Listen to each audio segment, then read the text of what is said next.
The salty spray from the crashing waves below stung my eyes as I gripped the balcony rail, the cold iron biting into my palms like a warning. My heart hammered in my chest, not from the exhilaration of finally owning this slice of paradise, the $2 million villa perched on the oceanfront cliffs, but from the phone vibrating insistently in my pocket. I had just signed the papers that morning, the ink barely dry, and only my daughter, Elena, knew about it. Or so I thought. When I answered, my son-in-law's voice sliced through the roar of the sea like a knife. "Dad, you legend. I heard about the villa. When can I get the keys? This is perfect timing. I've been dying for a fresh start." His words hit me like a rogue wave, knocking the breath from my lungs. Mark's tone was too eager, too possessive, laced with a greed I'd never heard before. I stood there, the wind whipping my hair, staring at the endless blue horizon that suddenly felt mocking. "Mark, how did you even find out?" I managed, my voice steady despite the confusion churning inside me. "Elena and I had kept it secret. A surprise gift for her and the grandkids, a place to escape the city's suffocating grip after my wife's passing last year." But Mark laughed, a hollow sound that echoed over the line, and said, "Come on, secrets don't last in this family." Elena must have slipped up. "Anyway, oceanfront, 2 mil, that's our ticket out." "Our ticket?" The phrase lodged in my throat like a splinter. I paced the balcony, the wooden planks creaking under my feet, the scent of seaweed and freedom turning sour. Mark had always been the charming one, tall, sharp-jawed, with that easy smile that won over Elena 7 years ago. He'd built a decent life as a real estate broker, but lately there were cracks. Late nights at client meetings, unexplained charges on their joint account, Elena's quiet tears when she thought I wasn't looking.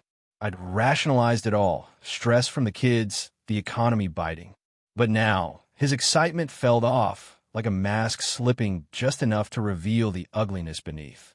"It's not for sale, Mark," I said carefully, forcing a chuckle to mask my unease. "This is my retirement haven. Thought we'd all visit, make memories." There was a pause, the kind that stretches like taffy, sticky and tense. In the background, I heard a muffled voice, a woman's laugh, light and flirtatious, not Elena's warm alto. My stomach twisted. "Who's that?" I asked, sharper than intended. Mark cleared his throat, the sound crackling over the connection. "Oh, just a colleague. We're wrapping up a deal. But seriously, Dad, this villa, it's a game changer. I mean, with everything going on, a place like that could fix things." "Fix things?" My mind raced, piecing together fragments I'd ignored. Elena's distant calls, her evasion when I asked about Mark's work trips, the way he dodged family dinners, claiming exhaustion, while his social media showed him at upscale bars, always alone in the photos. But was he? I sank into the wicker chair on the balcony, the cushions still stiff from being new, and gripped the phone tighter. The sun dipped lower, painting the waves in fiery oranges, but inside me, a storm brewed, doubts swirling with denial. Part of me wanted to hang up, preserve the illusion of our perfect family. Elena deserved happiness. She'd given up her career for those twins, poured her soul into their home. Mark had been her rock, or so I believed. But guilt gnawed at me too. Had I enabled this by staying silent about my suspicions? "What needs fixing, son?" I probed, my voice low, the words tasting like betrayal even as I spoke them. He hesitated again, and in that silence, I imagined him in his sleek office, tie loosened, that woman's hand on his shoulder. "Look, Elena and I, we're hitting a rough patch. Nothing major, just the usual married stuff. But this villa? Imagine weekends there, rekindling things." His lie hung heavy, and I felt anger flicker to life, hot and unbidden. Rekindling? Elena had confided in me weeks ago about feeling invisible, about Mark's emotional distance. I'd brushed it off as postpartum blues, even as fear whispered that something deeper festered. Now his casual dismissal ignited a fire in my chest. How dare he use my dream as a bandage for his failures? The conversation dragged on, each word a breadcrumb leading deeper into the woods. He asked about the layout, the master suite with ocean views, the infinity pool overlooking the cliffs, as if mentally claiming it. I played along, my responses clipped, buying time while my mind cataloged red flags. The expensive watch he'd bought on sale, the perfume on his collar that wasn't Elena's signature vanilla. Love for my daughter warred with growing revulsion. Mark wasn't a monster, just a man who'd lost his way, tempted by the thrill of something new in a life that had grown routine. But understanding didn't dull the pain of what I suspected. "Why don't you come see it tomorrow?" I suggested, my pulse quickening. It was a trap, born of desperation, to confront him face to face, force the truth into the light. That night, sleep evaded me. The villa's walls, pristine white and echoing, amplified every creak, every distant wave crash like accusations. I lay in the king-size bed, sheets cool against my skin, replaying our life. Mark's proposal on that rainy evening, Elena's glowing face at the wedding, the twins' first steps. Shattered trust clawed at me. How had I missed this? Guilt mingled with heartbreak. If he was cheating, it would destroy her, and I'd be complicit for not warning her sooner. Moral conflict tore at my core. Expose him and risk fracturing the family, or stay silent and watch her suffer. Morning brought a deceptive calm, the ocean glassy under a clear sky. Mark arrived alone, his SUV crunching on the gravel drive, but his eyes darted nervously, betraying him.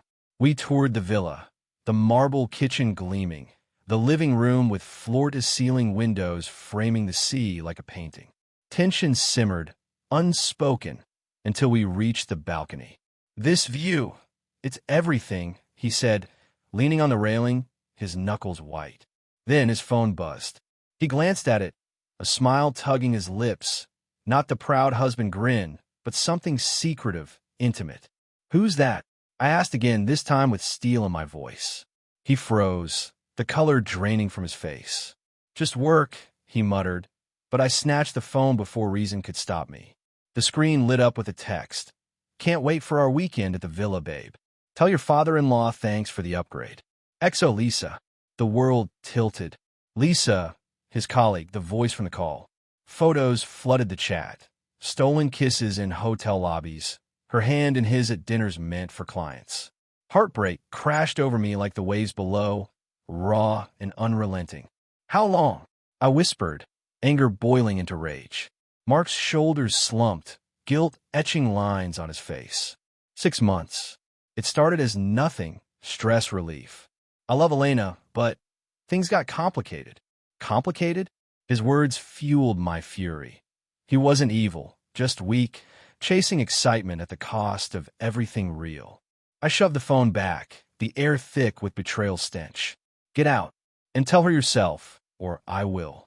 As he drove away, defeat in his posture, I called Elena, my voice breaking. The twist hit when she answered, calm as the sea. "Dad, I know. I've known for weeks. The villa, it's not just for you. It's our escape. Mine and the kids. Mark thinks it's his fresh start, but it's ours." I let him hear about it, to force his hand. Her words stunned me, a shocking reversal. She'd played him, her quiet strength masking calculated resolve. Heartbreak lingered, but admiration bloomed. My daughter, no victim, but a survivor.